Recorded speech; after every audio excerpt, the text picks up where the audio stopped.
He walked into the bakery to order a wedding cake for another woman. He never expected to see the face of the wife he abandoned 5 years ago. He definitely never expected the little girl gripping her hand. The glass door chimed as Kang Min-jae pushed it open, and the scent of vanilla and warm sugar hit him immediately. He paused, one polished shoe inside the bakery, the other still on the sidewalk. His security detail waited by the black sedan, confused. In 12 years of running Korea's third-largest tech conglomerate, Min-jae had never personally chosen anything for his weddings, his galas, his corporate events. But today, something had pulled him here, something he couldn't name. The bakery was small, too small for a man who controlled boardrooms across 3 continents. The walls were cream-colored, lined with photos of smiling customers and handwritten thank-you notes. A chalkboard menu hung crookedly near the register. Classical music played softly from a speaker somewhere. And then he saw her. She stood behind the counter, her back to him, tying an apron around her waist. Her hair was pulled into a simple bun, shorter than he remembered. Her skin, deep and rich like polished mahogany, caught the afternoon light streaming through the window. She turned, reaching for something on the shelf, and Min-jae's breath stopped. Diane. She hadn't noticed him yet. She was humming, completely absorbed in arranging pastries in the display case. Min-jae's hand tightened on the door handle. 5 years. It had been 5 years since she'd walked out of his life without explanation, without a forwarding address, without a single word after the divorce papers arrived at his office. He should leave. He should turn around, get back in the car, and have his secretary order the wedding cake online like a normal person in his position would. But his feet wouldn't move. Then Diane looked up. Their eyes met across the small space, and Min-jae watched the color drain from her face. The small notepad in her hand slipped, hitting the counter with a soft thud. For 3 seconds, neither of them moved. Neither of them breathed. Min-jae, she whispered. Before he could respond, before he could form words around the shock lodged in his throat, a child's laughter rang out from the back room. Small feet pounded against the floor, and a little girl burst through the doorway behind the counter, her pigtails bouncing as she ran. Mommy, Mommy, I finished the drawing. The child clutched a piece of paper covered in crayon marks, her face bright with pride. She couldn't have been more than 4 years old. She wore a yellow dress with white flowers, and her skin was a beautiful blend, lighter than Diane's but carrying the same warm undertones. But it was her eyes that made Min-jae's world tilt violently on its axis. Almond-shaped, dark, unmistakably Korean, unmistakably his. The little girl stopped when she noticed the stranger in her mother's bakery. She pressed closer to Diane's leg, suddenly shy, peeking out at Min-jae with curious eyes that reflected his own face back at him. Lena, sweetheart, go back to the playroom for just a moment, okay? Diane's voice was steady, but Min-jae heard the tremor underneath.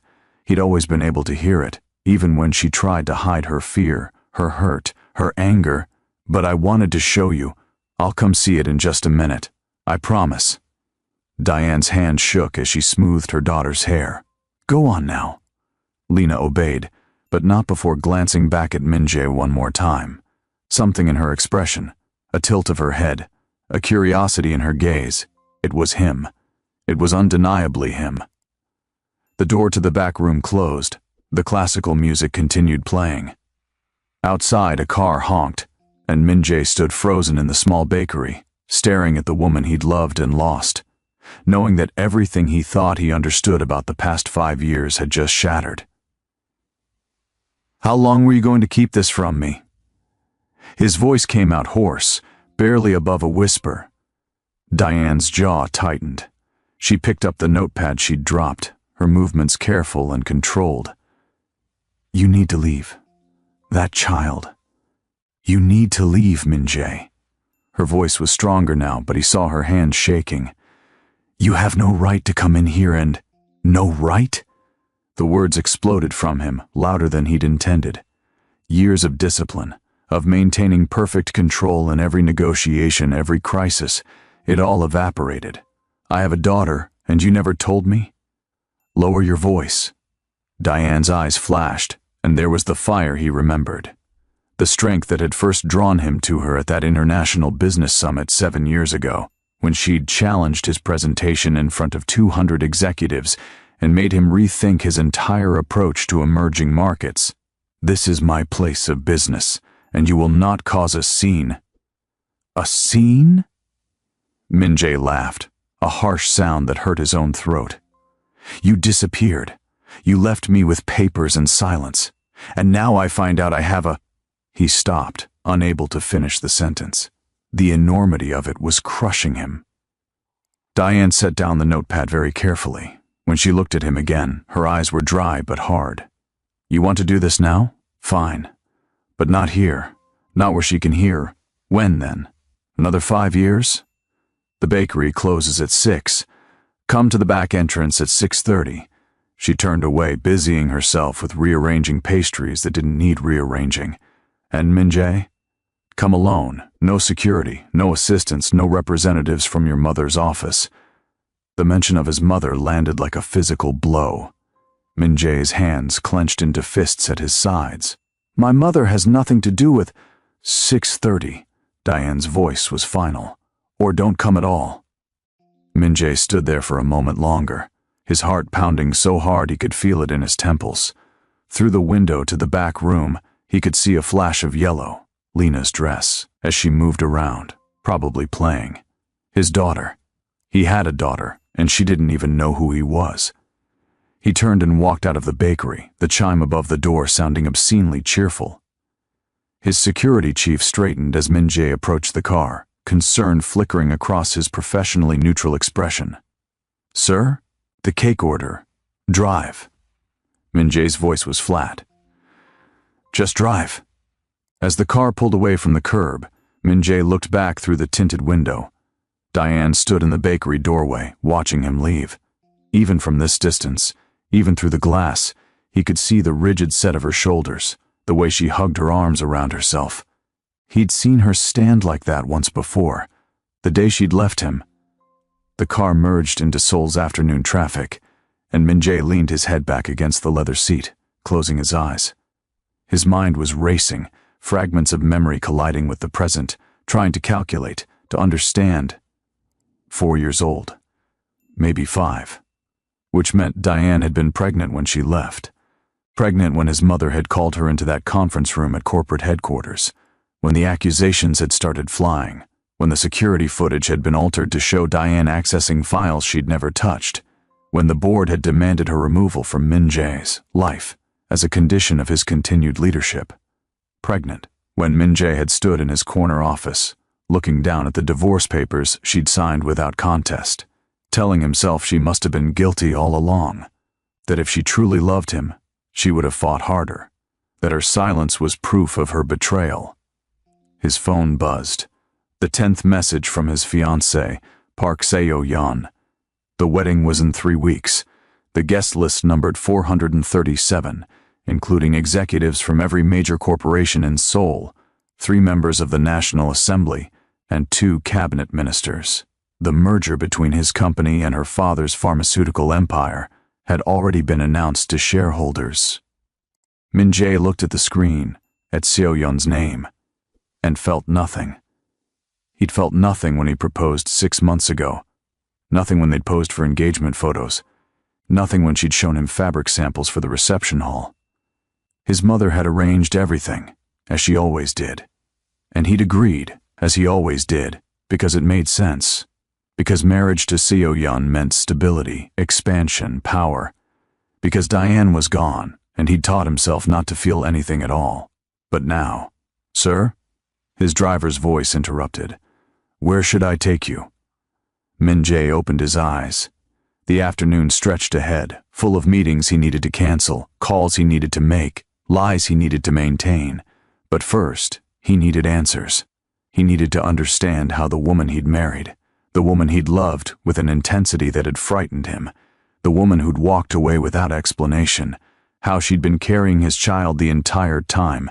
"The office," he said finally, "and clear my schedule for tonight." His security chief shifted in the front passenger seat.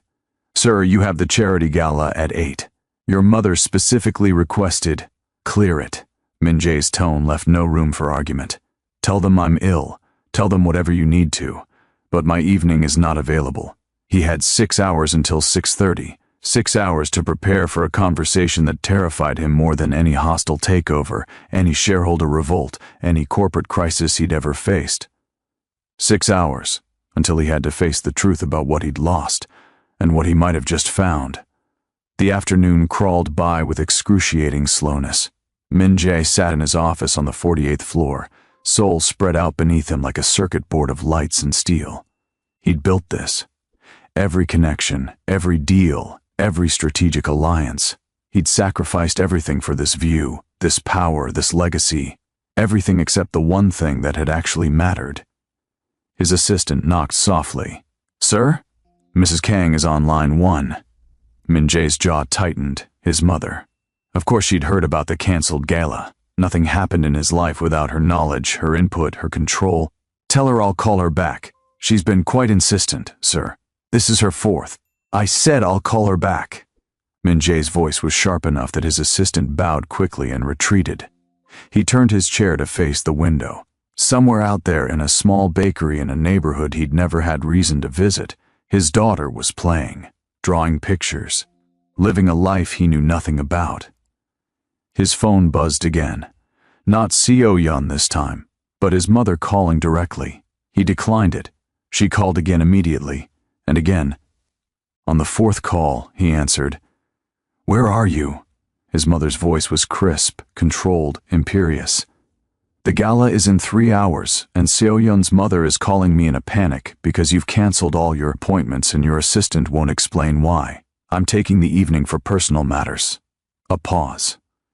When his mother spoke again, her voice had dropped to that dangerous quiet he knew well.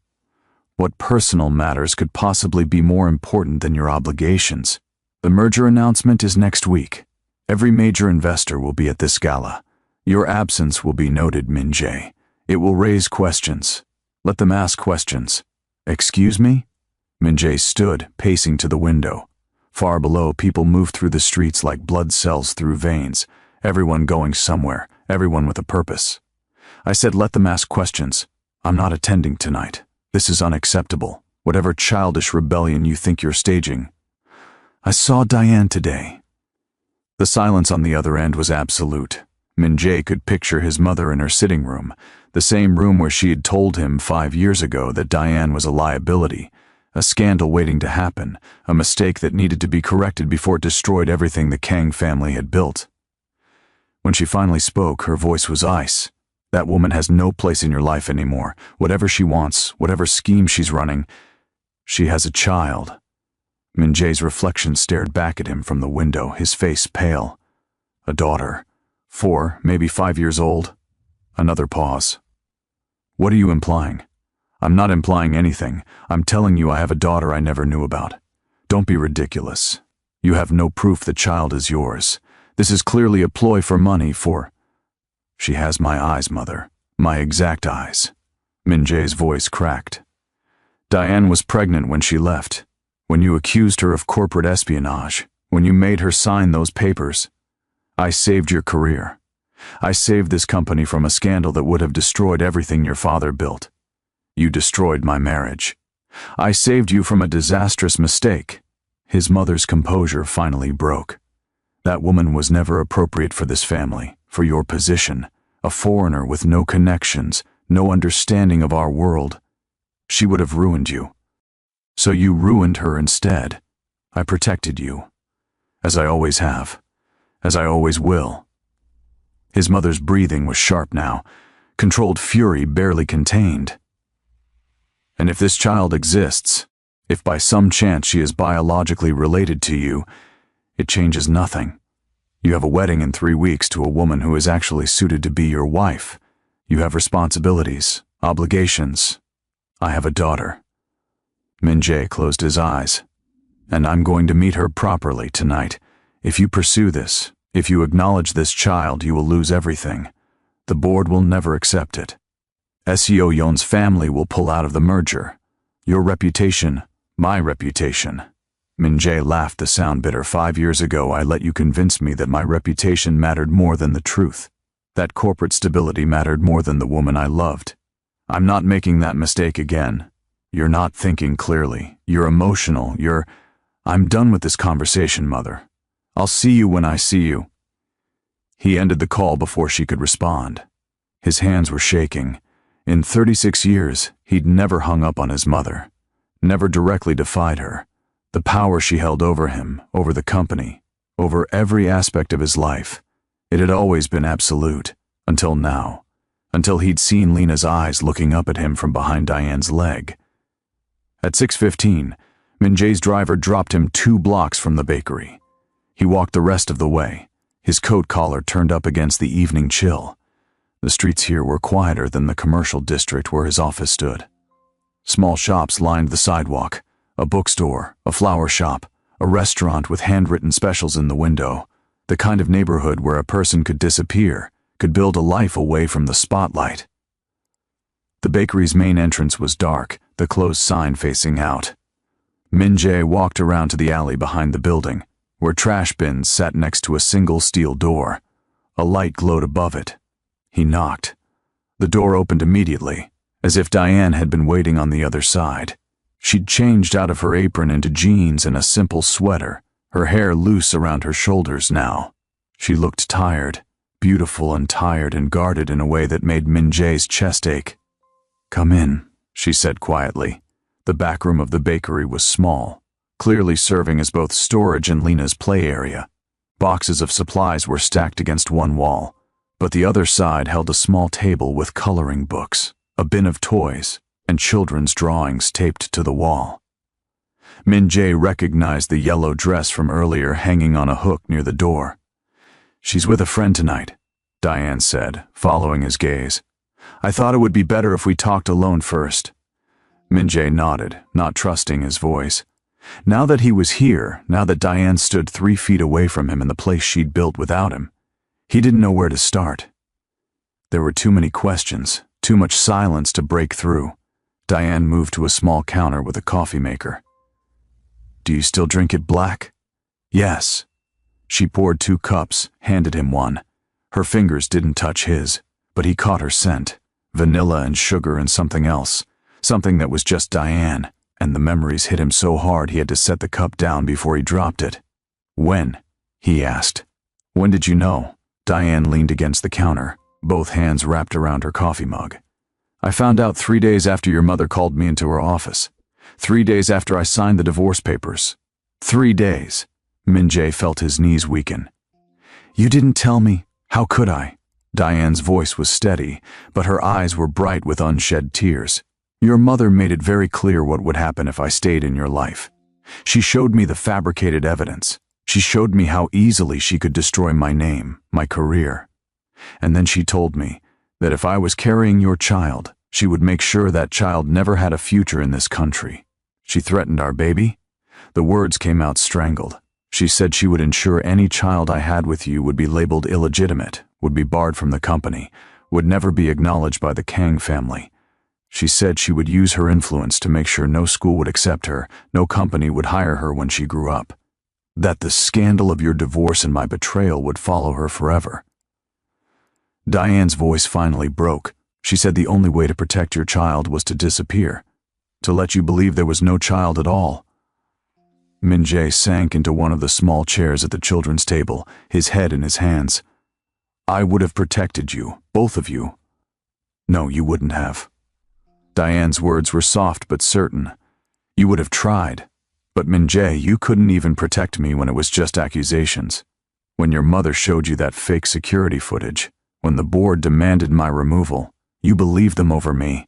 I asked you to explain, to defend yourself. You asked me once. One conversation, in your office, with your mother's lawyer present. And when I couldn't prove a negative, when I couldn't prove I hadn't done something I'd never done, you accepted their version of events." Diane set down her coffee cup. "You chose them over me. What made you think you'd choose differently when it came to our child?" The truth of it was crushing. Min-jae remembered that day, that conversation. He remembered the doubt that had crept in when Diane couldn't provide an alibi for every minute the files had allegedly been accessed. He remembered his mother's calm, reasonable voice pointing out that love could blind a person, that sometimes the people we trust most were the ones who betrayed us. He'd wanted Diane to fight harder, to rage, to demand, to refuse to leave until she'd cleared her name. Instead, she'd gone quiet. She'd signed the papers his mother's lawyers put in front of her. She'd walked out of his life without looking back, and he'd let her go. "I was pregnant, alone, and terrified," Diane continued. "Your mother had made it clear she had the power and the will to ruin both of us. So I took what money I'd saved. I left Seoul, and I built a life where Lena would be safe, where she could grow up without the shadow of the Kang family hanging over her. For 5 years. Min Jae looked up at her. "For 5 years you've been raising our daughter alone." "Yes. Why did you come back to Seoul?" "I didn't want to. But my mother got sick last year. She lives 20 minutes from here. I needed to be close to take care of her." Diane's expression softened slightly. "Lena deserves to know her grandmother. The one grandmother who actually wants to know her." The barb landed. Min Jae absorbed it without flinching. "What have you told Lena about me? That her father is a busy man who lives far away, that sometimes adults make complicated choices." Diane pulled a chair out and sat across from him. "She's 4 years old, Min Jae. She asks sometimes, but she doesn't really understand yet what it means not to have a father around. I want to know her." The words came out desperate. "I want to be part of her life." "Why?" Diane's eyes were hard now. "Because she's yours? Because your pride is wounded that I kept her from you? Because she's my daughter." Min Jae's voice rose. "Because I've lost 5 years already, and I don't want to lose any more. And what about your wedding? Your fiancé? Your mother's plans for your perfect merger marriage?" Diane leaned forward. "Lena isn't a secret you can keep, Min Jae. If you acknowledge her, if you're part of her life, everyone will know. Your mother, your board, every media outlet in Seoul. They'll dig into why I left. They'll find the accusations. They'll let them." Min Jae stood, the small chair scraping against the floor. "Let them dig. Let them ask questions. I don't care anymore." "You don't care?" Diane stood too, her voice rising to match his. "You didn't care 5 years ago when it mattered. You didn't care when I needed you to believe in me, to stand up to your mother, to choose our marriage over your company. But now that there's a child you can claim, now you suddenly don't care what they think? I was wrong." The admission tore out of him. "I was wrong 5 years ago. I was a coward who valued control over trust, who believed lies because they were easier than facing the truth. I let my mother manipulate me. I let the board intimidate me. I let you walk away because some part of me was too proud to fight for you. And I have regretted it every single day since." Diane's breath caught. Tears spilled over, running down her cheeks. "Do you know what it was like? Do you know what it was like to love you so much? It physically hurt. To carry your child inside me. To know I'd never see you again. To tell our daughter bedtime stories about a prince who lived in a castle far away, knowing she'd probably never meet him." Min Jae stepped closer. "Then let me meet her now. Let me try to be the father she deserves. Let me, and when your mother threatens her again, when the board demands you choose between your daughter and your company, when your fiancé's family pulls out of the merger and your stock prices drop and your investors start asking questions." Diane's voice cracked. "What will you choose then, Min Jae? Will you choose Lena, or will you choose the same things you chose 5 years ago?" The question hung between them, heavy and terrible. Through the wall, Min Jae could hear the hum of the refrigerator units, the distant sound of traffic. The drawings on the wall seemed to mock him, all those moments he'd missed, all those firsts he hadn't been there for. "I'll choose her," he said finally. "Whatever it costs, whatever I have to give up, I'll choose her." "You don't know what you're saying. You don't know what you'd be giving up. I know I've already given up 5 years. I know I've missed her first steps, her first words, 4 birthdays, countless bedtimes. I know I have a wedding scheduled to a woman I don't love, because it makes good business sense. I know my entire life is built on compromises and calculations and sacrifices, and none of it means anything." Min Jae's voice dropped to a whisper. "None of it has ever meant anything without you." Diane closed her eyes, When she opened them again, they were red but dry. I can't trust you with her heart, Min-jae. I can't trust you not to hurt her the way you hurt me. Then don't trust me. Not yet. But let me try. Let me prove to you that I can be the man I should have been 5 years ago. And your wedding. There won't be a wedding. Your mother. My mother doesn't control my life anymore. Min-jae pulled out his phone, pulled up his messages. Without hesitating, he typed a message to Seo-yeon. I'm sorry. I can't marry you. The wedding is canceled. He hit send before he could second guess it. There. It's done. Diane stared at him. You just canceled your wedding by text message? Seo-yeon doesn't love me. She loves the idea of the merger, the social status, the power. She'll be angry about the embarrassment, but she won't be heartbroken. His phone immediately started buzzing with calls. He silenced it. The only woman whose heart I ever broke was yours. And I'm asking for the chance to make it right. This is insane. You're throwing away everything on a chance, on a maybe. I'm choosing my daughter. I'm choosing the possibility of being her father. If that's insane, then I don't want to be sane. Diane turned away, her shoulders shaking. Min-jae wanted to reach for her, to comfort her, but he'd lost that right years ago. So he stood there, watching her cry, letting the weight of everything they'd lost fill the small room. She likes strawberries, Diane said finally, her voice thick. She's allergic to shellfish. She has nightmares sometimes about monsters under her bed, and the only thing that helps is when I sing to her. She's learning to read, and her favorite books are about dragons. She's shy around new people, but once she trusts you, she talks non-stop. Min-jae's throat tightened. Thank you. I'm not saying yes. Diane turned back to face him. I'm saying I'll think about it. I'll talk to Lena, prepare her, and if I decide to let you into her life, it will be slow. It will be supervised. And the first moment you hurt her, the first time you choose your company or your mother or anything else over her well-being, I will take her somewhere you'll never find us. Do you understand? I understand. Go home, Min-jae. Deal with the chaos you just created. Talk to your mother, talk to your board. Figure out what your life looks like now that you've blown it up. And when you're sure, when you're absolutely certain you can handle the consequences of claiming her, call me. She pulled a business card from her pocket, wrote a number on the back and pressed it into his palm. Her fingers were warm against his skin, there and gone in a heartbeat. Min-jae closed his hand around the card. Can I ask you one more thing?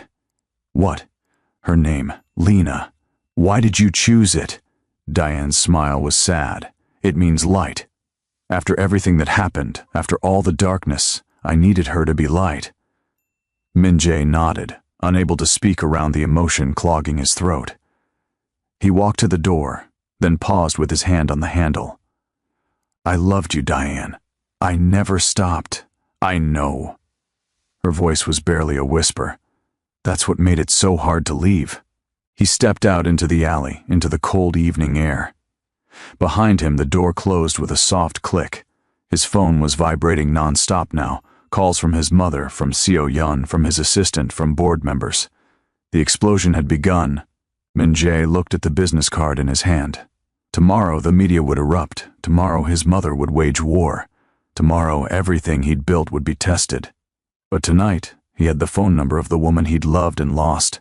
And somewhere in this city, his daughter was being tucked into bed, probably asking for a story about a prince in a castle.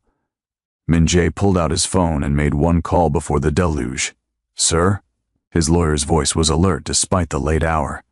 I need you to investigate something from 5 years ago. Corporate espionage charges against Diane Chen. I want to know exactly who fabricated the evidence, who gave the orders, and who knew about it. I want every detail, every email, every communication. And I don't care whose names come up in the investigation.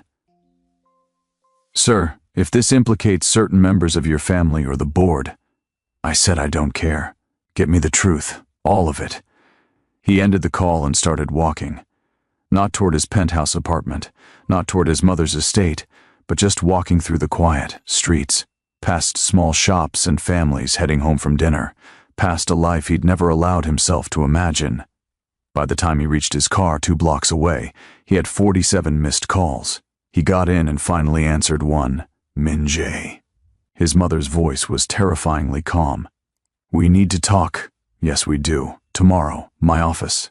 10 a.m. The board has already called an emergency meeting. They want to discuss your fitness to continue as CEO. Let them discuss it. You cannot be serious. You've canceled your wedding, humiliated the Park family, and for what? A woman who betrayed you and a child who might not even be yours? She is mine. Min-jae's voice was steel. And Diane never betrayed me. You made sure I believed she had, but you were wrong, or you were lying. Either way, it ends now. If you pursue this path, I'm not asking your permission, Mother. I'm informing you of my decision. I have a daughter. I'm going to know her, to be her father. And if that means losing my position, my company, everything, so be it. The silence stretched out. When his mother spoke again, her voice had changed, not softer, but different, calculating. You truly care about this child. She's my daughter. Then you understand what I was trying to protect you from. The scandal, the complications, the impossible position of raising a mixed-race illegitimate child while running a Korean conglomerate. I was trying to save you from this exact situation. You were trying to save your idea of the perfect heir, the perfect company. You weren't thinking about what I wanted, what I needed. You never have. I am your mother. Everything I do, everything you do is about control, about maintaining the Kang legacy at any cost. But I'm done paying that cost, Mother. I'm done sacrificing real things for the appearance of perfection. He ended the call before she could respond. His hands were shaking, adrenaline coursing through him. In one evening, he dismantled his entire future. The wedding, the merger, his relationship with his mother, possibly his position in the company, and yet he felt lighter than he had in 5 years. The next morning, Min-jae walked into the emergency board meeting at 9 a.m., an hour before it was scheduled to start. His mother was already there, along with 3 senior board members.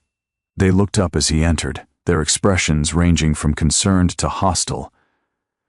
We need to discuss your recent actions, his mother began. No, Min-jae said calmly. You need to listen. He laid the folder his lawyer had delivered at 6 a.m. on the conference table. 5 years ago, you accused Diane Chen of corporate espionage. You showed me security footage, access logs, communication records. All of it was fabricated. My lawyer has the originals here, along with communications between Mother and the VP of Security at the time, detailing exactly how the evidence was manufactured and when. The room went very quiet.